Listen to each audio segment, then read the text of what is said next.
राघव, स्नेहा और मनु ने तलवार और डायरी को लेकर गांव के पंडित जी के पास जाने का फैसला किया।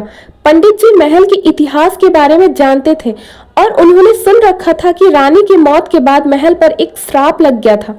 पंडित जी ने डायरी पढ़ी और कहा, जो कुछ इस डायरी में लिखा है वो सच लगता है। रानी को धोखा देने वाले लोग अब भी अपने पाप के छिपाने के लिए महल के आसपास के लोगों को घबराते हैं। तुम्हें इनका सच समझना होगा, लेकिन यहाँ एक छुपा हुआ खतरा भी है। पंडित जी ने कहा कि डायरी के कुछ पन्नों पर रहस्य यंत्र का निशान है। तलवार को एक विशेष मंत्र के साथ शुद्ध करना होगा, तभी ये असलियत को उजागर कर सकेगी। उन्होंने तीनों को एक तालाब के पास जाने को कहा, जहाँ पानी के नीचे एक पुराना मंदिर है। वहीं से तलवार अपनी शक्ति पाएगी। राघव और स्नेहा ने हिम्मत दिखाई और तालाब के पानी में कूद गए। तालाब के नीचे उन्होंने एक मूर्ति देखी जो किसी देवी की थी। मूर्ति के हाथ में एक दिया था जिसमें अब भी एक हल्की सी रोशनी प्रकाश हो रही थी।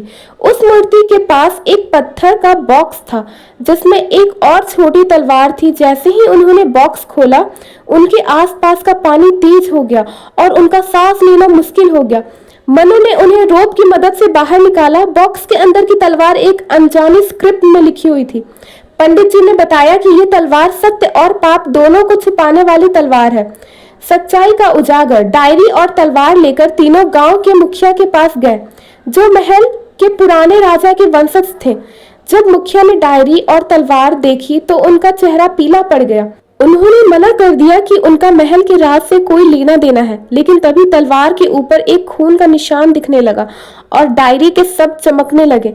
डायरी के नए शब्द लिखे थे, मेरे कातिल की औलाद अब भी पाप में डूबी है। तलवार उसका सच सबके सामने लाएगी। मुखिया का असली चेहरा सबके सामने आ गया। गांव के लोग गुस्से से उनके खिलाफ खड़े हो गए। मुखिया ने कबूल किया कि उनके दादा और वजीर ने मिलकर रानी को धन और तख्त के लिए मारा था। तलवार की शक्ति के सामने और कुछ नहीं बोल पाए। श्राप का अंत। जब तीनों ने सच का परचम गांव में फैला दिया, तभी एक रात महल से एक रोशनी का तूफान निकला और रानी का भूत उनके सामने आया। उसने कहा, तुमने मुझे इंसाफ दिलाया है, अब मेरा आत्मा को शांति मिलेगा। महल का श्राप अब खत्म हो जाएगा।